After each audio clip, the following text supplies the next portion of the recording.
Hey guys, welcome back. For this video tutorial, what I want to introduce a new sensor, that's a light sensor TSL45315. Now to have a better idea of this sensor, what we have to do is to log into the website, that is controleverything.com, and here we have to search for this sensor, that is TSL45315. As you can see, it's an ambient light sensor having the range of the luminance, that is 3 lux to 220,000 lux. Now as you can see, these are some of its more features which you can reflect upon, and also you can purchase the sensor from here. For this video tutorial, I'm gonna introduce the sensor TSL45315 with a particle photon and interface with that. And for that I require a code, and for that go to the source tab, and here we are with the particle code sample. You can download the code sample as a zip file from here. Also, you can have the code from github.com and the repository, there is control everything community. Now, what we require is to have a look over the connections for the hardware we need to pursue this video, and let's have it. Now, in the hardware section, first of all, we require a particle photon, which you are able to see on my screen, and here comes an I2C Shield. This is available on the website controleverything.com, and you can purchase it from there. Now we want to make a connection among the particle photon and the shield, and for that gently press the particle photon over the shield and make this connection.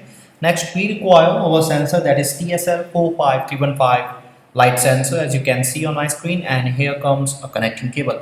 Now we want to make a connection among the sensor and the cable, and the rule we have to follow is to make the connection while the ground terminal of the sensor should be connected to the brown wire of the cable, and same goes for the I2C shield. So we are done with this part. Now the final part is to power up our particle photon, and for that we require a micro USB cable just like this, and gently insert it over the power jack.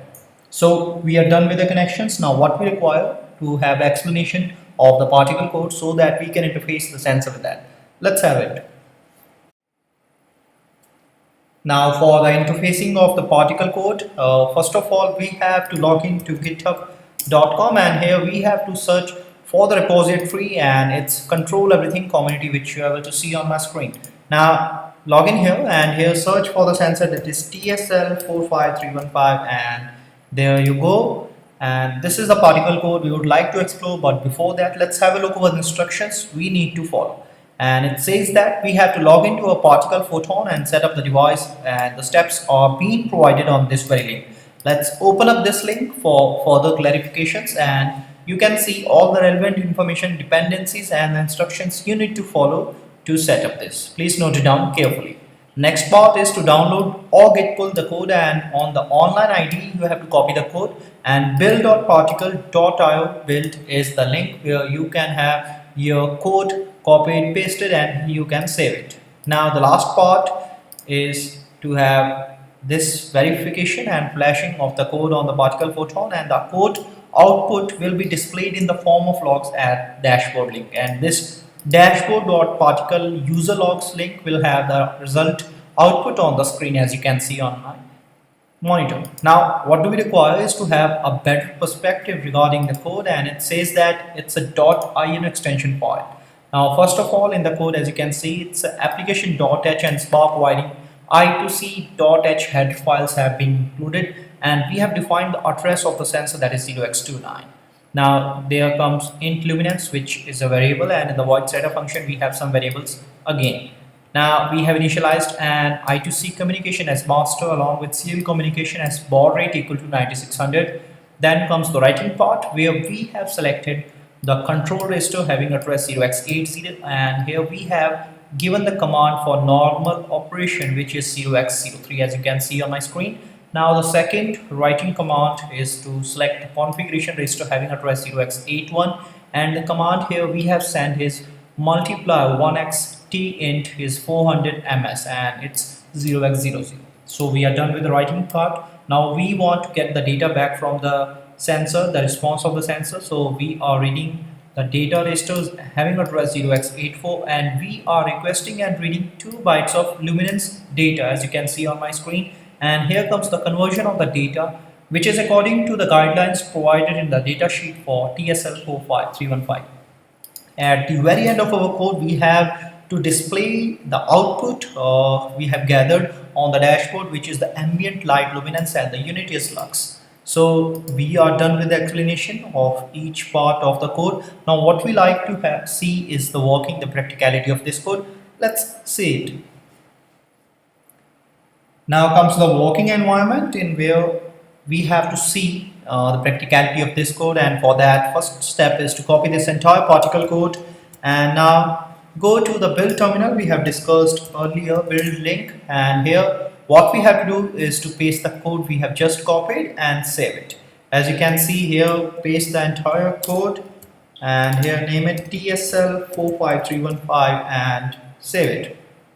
Now verify and compile the code, and the final step is to flash the code. While flashing the code, we have to check for the magenta flash, which confirms that code is good to go and we can have our result on the dashboard.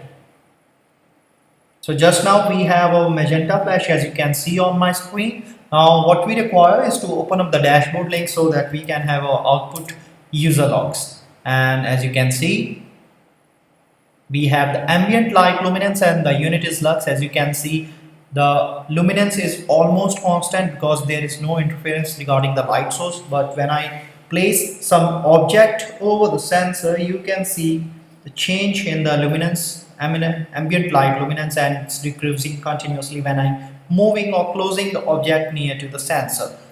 Instead, when I place a light source near the sensor, you can see the increase in the ambient light luminance and the unit is lux. And as I close by the light source near the sensor, there is a high or sharp rise in the ambient light luminance. So this is how the response of the sensor regarding the particle code with the particle photon. Now what do we require is to see the features, the benefit, and most importantly applications of the sensor TSL45315. The TSL4531 family of devices provide ambient light sensing that approximates human eye response under a variety of lighting conditions. The device has 3 selectable integration times and provide a direct 16-bit lux output via an I2C bus interface. The wide dynamic range of the ALS makes it particularly useful in outdoor applications where it is exposed to direct sunlight. The device is ideal for use in automatic control of street lights and security, billboard, and automotive lighting. The TSL45315 device can also be used in solid state and general lighting for automatic control and daylight harvesting to maximize energy conservation. Other applications include display backlight control to extend battery life and optimize visibly in cell phones, tablets, and notebooks. This sensor can be available and purchased from the website controleverything.com, and you can have the code from the resource tab. After that, you can download the code as zip file. Also, you can have the opportunity to download the code from github.com and the repository there is Control Everything community. In the end, I would just like to make it clear that for any further queries, you can reach us on controleverything.com and post your comments on the community page of this website. For articles and blogs which are relevant to this video and the sensor, you can go to instructables.com and see there.